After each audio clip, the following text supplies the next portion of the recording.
Hey, what is up guys, and welcome to my Gala Cleo unit review. Let me start off by saying that Cleo is absolutely bonkers. She might just be the best character in this game. I'll explain why in this review. But first and foremost, let's do a quick overview on her two skills. Her skill 1 is Ancient Ray. The cost is 2814 SP, which is pretty damn good for what it does. It's a skill shift move, so it has 3 phases to it.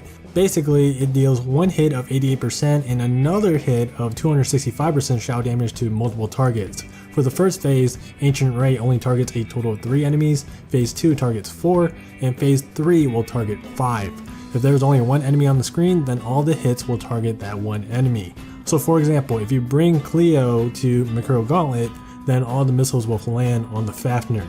Phase 1 will do 6 hits, phase 2 does 8, and phase 3 does a total of 10 hits. If you're curious about what the total damage percentage is versus a single enemy for each phase, well, phase 1 deals about 1059%, which is already incredible for a 2814 SP skill, and it continues to get better as it ramps up. Phase 2 deals about 1412%, then lastly phase 3 deals amazingly high 1765%. She's gonna deal great damage regardless of which phase she's in because the damage mods across all 3 phases are excellent.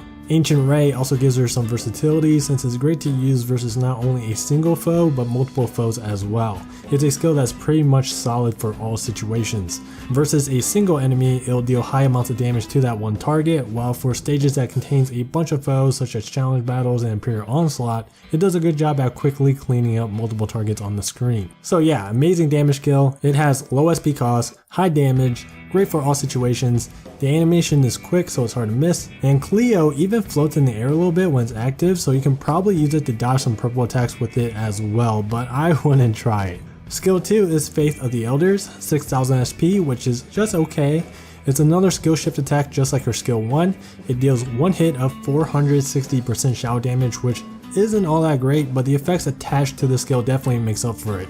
Phase 1 reduces the foe's defense by 10% for 20 seconds. Phase 2 adds an additional 5% strength debuff to enemies, and then Phase 3 adds a third effect that does a little bit of healing. Keep in mind that this is a skill shift attack, so each phase retains the effect from all the previous phases, which means that in Phase 3 it does all 3 effects: defense debuff, strength debuff, and the healing effect. It's a really good thing that the defense debuff is in the phase 1 effect because that's what makes this skill so good. Like what I always say, I value defense debuffs very highly because a defense debuff is kind of like a second strength buff, right? If you can build a team consisting of both, then your team is set to potentially deal the max amount of damage that your team is capable of dealing. Also, another great thing about Cleo's defense debuff is that it's 10% for 20 seconds. That's a very strong debuff if you compare it with defense debuffs that some of the other dark characters have. For example, like Curran and Alex's skill 1 has a defense debuff value that's only 5% for 10 seconds. Cleo's defense debuff is double the value and double the duration. I also believe that Cleo's has 100% accuracy too, which makes it even better because Curran's and Alex's defense debuff only has a 40 and 50% chance to land. And last thing I want to mention is that the way the SP cost is set up, her skill 1 fills up around the same time as her skill 2, so that allows Cleo to debuff the enemy's defense first before activating her skill 1, which is nice for maximizing damage on her skill 1. Now her abilities are just as good. Magical modification basically says that after using her skill 1, Ancient Ray, her next Force Strike will create a big circular buff zone that increases the strength of characters inside of it by 25% for 10 seconds. This right here is the start of your entire kit, at least for me. Since Magical Mod is associated with her skill 1, this means that her skill 1 is essentially a 2800 SP team strength buffing skill as well. The only problem with it is that it doesn't stack with itself, so you can't just keep spamming skill 1 Force Strikes and expect its strength buff to stack. However, it does stack with the Force Strikes thrown out by other Cleos on the team. So if you have a team consisting of 4 Gala Cleos, then you can get a maximum of 4 strength buff stacks with their Force Strikes. And something very interesting to note about this ability is that if you have Cleo as an AI ally, Cleo will always throw out her Force Strike buff zone on top of herself. It's very nice that it does this because I was a bit worried that she would throw the Force Strike out on top of the Fafnir boss instead in Mercurial Gauntlet, and that would be bad because the Fafnir is just so fat that it would prevent your team from reaching the buff. Unfortunately, that's not the case. She'll always throw the Force Strike buff on top of herself, so this makes her an amazing AI ally for Mercurial Gauntlet. She just has so much utility in her kit that in Mercurial Gauntlet, you can put her on any of your teams regardless of what the element is. But anyways, ability 2 is Perpetual Protection, 100% blind and paralysis res, which makes her a great character to use for all light content in the game currently.